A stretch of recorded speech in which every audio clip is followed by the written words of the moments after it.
कना भोग लेगी 12 बरस तक माँ दुर्गा के पूजा के लिए वो मन में दर्शन नहीं दे छे घर वाला तो बातें हटा द। अच्छा की करबी कल के ताके छलिए गोर गोर मिल गेले करिकबा हमरा किस्मत में लिखल छले यह लड़का तो धैर्य बार जे या समय हेते त या हेबे करते फागुन चढ़ दई भ जेते। सुनो ना तू जा हमरा बाबू ना कहिया जे कहली से कहले त ना कही ना तो कहबे ना कहिया महाराजा के बेटी विवाह करे जोग भ गेल विवाह दान करबै कि नहीं करबै हमरा बाबू की कह हमरा कहि लागे तोरा कह लेबो। हाँ तो तू बाड़ी तक सुनी तो जा। हाँ तू जा हम जा चिकना महल में आराम करेंगे। ठीक से जो आराम कर नहीं गे नहीं कहबो नहीं कहबा बाबू पफिया बइया लगे छे गो तू मंत्री चा को तू कहबा तो सबटा बात बुझती कहिए पड़ते ता। हाँ सुना ना दांत पर दांत बैठा के हिम्मत बैठा के जेबे।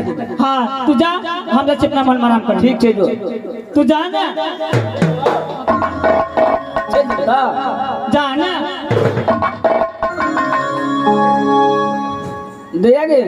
हाँ सजमन का चटनी कह लिया। अच्छा ठीक है मरुआ का दल पिठियो कह लिया।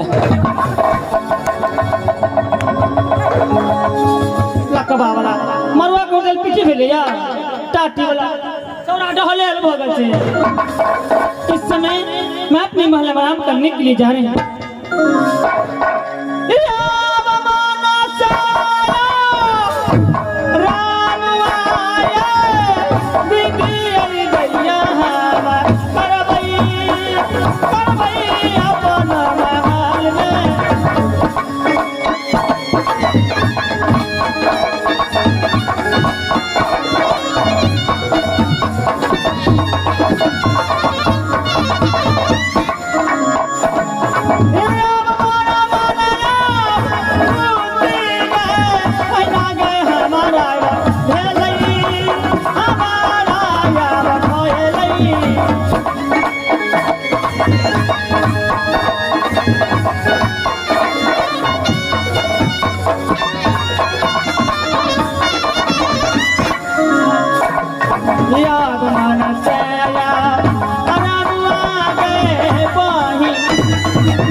हाँ